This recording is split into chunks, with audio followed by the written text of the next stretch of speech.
যদি ইনিংসটা আরেকটু বড় করতে পারতাম তাহলে হয়তোবা আমি যদি 60-70 করতে পারতাম তাহলে হয়তোবা টিম স্কোর 160+ হলে খুব ভালো গেম হতো।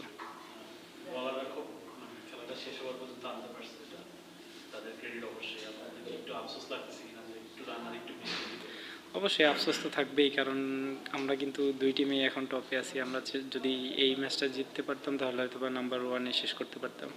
সো এখন আরেকটা ম্যাচ আছে আমাদের, আমরা লুক ফরওয়ার্ড, দেখি নেক্সট ম্যাচটা যদি জিততে পারি তাও আমরা 1-2-তেই থাকবো।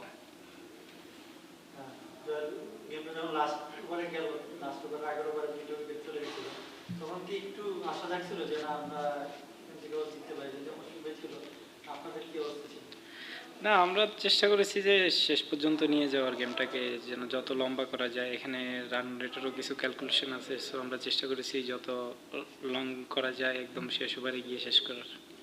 আপনার থ্রু আউট দ্য টুর্নামেন্ট খুব ভালো করে করছেন। এখন একটা চান্স হচ্ছে যে যদি লাস্ট ম্যাচটা মানে এই ম্যাচটা জিতলেও আপনাদের হইতো যে টপ 2-তে থাকে, এটাও নিশ্চয়ই আপনাদের প্ল্যানে আছে যে টপ 2-তে থেকে কোয়ালিফাই খেলাটা, যেহেতু প্লে অফ অলরেডি কনফার্ম হয়ে গেছে। না, টপ 1-2-তে থাকলে আমাদের জন্য দুইটা অ্যাডভান্টেজ পাবো সেমিফাইনালে। সো আমরা বলবো আরেকটা ম্যাচ আছে, আমরা যদি ওটা ভালোভাবে ফিনিশ করতে পারি তাহলে আমরা টপ 2-তেই থাকবো।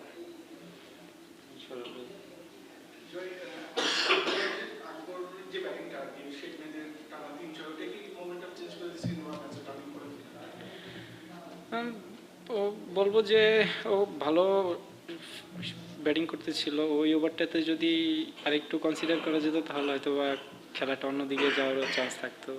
হয়তো বা ওই ওভার অফ স্পিনার দেখে রাইট হ্যান্ডি ব্যাটসম্যান টার্গেট করেছে আর কি।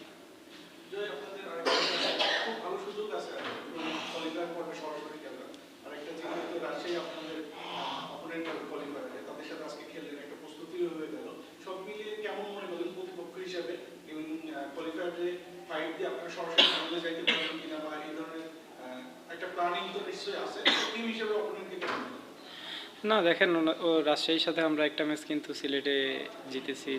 আজকের ম্যাচটাও খুব ভালো ক্রিকেট হলো। সো আমরা বলবো আমরা যদি ভালো পারফর্ম করি মাঠে, অপোনেন্ট যে কেউ হোক না কেন ভালো খেলা হবে। রাজশাহী ভালো টিম, আমরাও ভালো খেলতেছি। Thank you.